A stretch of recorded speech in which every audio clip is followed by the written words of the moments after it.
Good afternoon and welcome to STEMCast, Benoit. Today we will be talking about your journey through the STEM field and how you got here at DCP.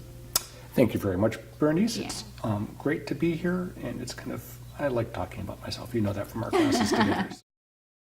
So at Intel, I was a principal engineer, which was, one of those people who's supposed to set the standard, set the path, drive the technology, drive the teams, be very much out front.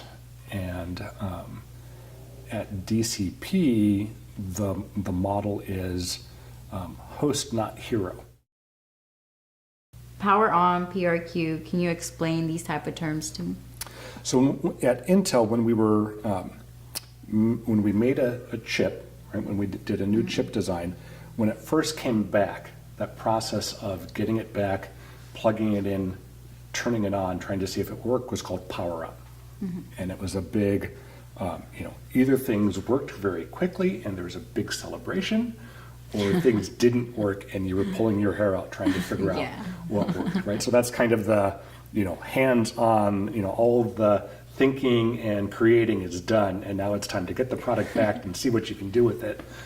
So that's pretty exciting. So then that window of when you get the chip back until it is production-ready quality.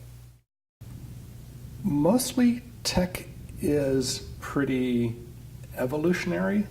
When it ends up being revolutionary, it's evolutionary tech that then just has a revolutionary impact on the marketplace. So I would say the first one was when Intel pushed wireless into laptops and into our chips. And then laptops actually became unpluggable, and you didn't need to keep plugging it into a network, and you could work from your backyard or from the library.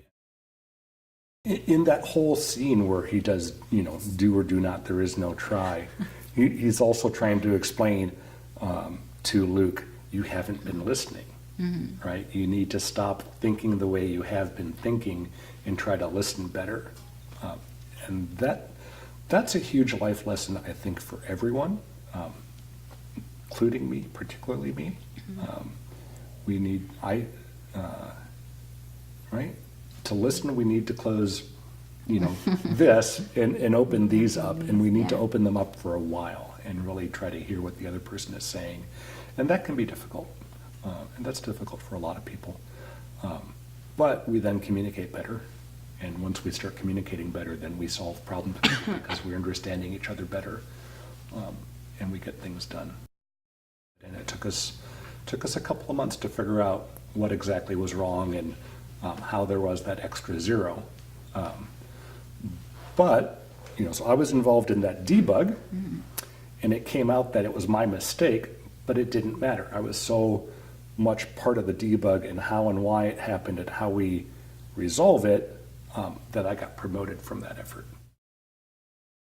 Well, if you're not good at math to begin with, you can grow into it, but you have to have a growth mindset about everything. I used to think I was the best at math, but Algebra 2, Pre-Calculus, and now AP Calc just blew my mind about everything, I totally thought that I was the best, and now I'm at a point where I'm not. So, but I still try to keep that mentality that I will be the best sooner or later.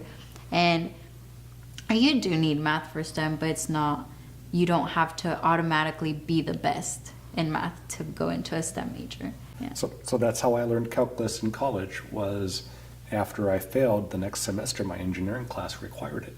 Yeah. And then because it was something I wanted to do, I learned it, right? It then really mattered to me on a daily basis that I needed to be able to solve these problems.